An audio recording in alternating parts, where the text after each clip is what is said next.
When we wake up, we're coming from kind of psychosis, really. Because if you interacted with the world the way you do in your dreams, where you are asleep and you are literally unconscious, there are fantastical things happening. You feel feelings that you wouldn't normally feel. You're making associations and probably even speaking languages that don't even make sense to anybody outside of yourself. Moving through time and space, being different people, being different things, and remembering probably a tiny, tiny fraction of all of that. This is psychosis. This is psychotic. This is unconscious. It's chaos. We need it. We need quite a lot of it. Out of every 24-hour period, you need 8 hours of it to be in this state, to be in a pure yin, dark, unconscious, chaotic state.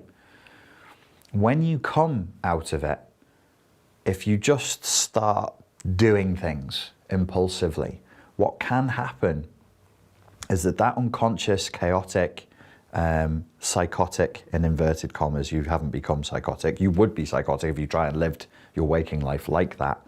It would be full of hallucinations and delusions and strangeness. When you come from that state into the waking state, if it's not you and your will imposed on your mind and your emotions for that day, it will be somebody else's. I don't think that's a particularly wild statement to make. I don't think it's like conspiracy theory, oh, the Illuminati are going to grab hold of your mind and take it somewhere. Somebody. It might not be a corporation. It might not be some cabal of people. It might just be the people you live with. It might be your neighbors. It might be, I don't know, the world. You could wake up and stub your toe accidentally whilst you're half asleep and looking at the world out of one eye, be in a lot of pain, and that could alter your mood. It could alter your intention for the day. If you're open and in the yin state, which you need to go into in order to survive, because people break down very, very quickly when we deprive them of sleep. If you remain open, you need this state of openness, but then you need to move it into a state where there is structure and there is intent. And the person who's setting the structure and the intent, I would suggest, should be you, not your neighbors, not your family, not your partner, not the news, not social media. It should be you. If we're moving towards sovereignty and agency and we want to make the unconscious conscious, the key time of the day in that process, and we all go through it every day, everybody sleeps and everybody wakes up, the key time of day is when you've woken up. How are you waking up? One of the things that I noticed over the years with anything and everything that I've done that helps people in a context that you could say is like counseling, coaching, or therapy, and any help that I've got is always in that direction. It is from chaos to order, and it's from the unconscious to the conscious.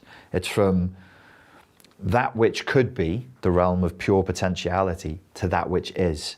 And it needs to be directed. It needs to be given a direction. It needs to be given a focus. Take some time to think about, and the way I want you to be thinking of this whole process is you're applying order to chaos. We are making that which is unconscious conscious, and we're applying an intent to it. Do I need to say that this intent should be good?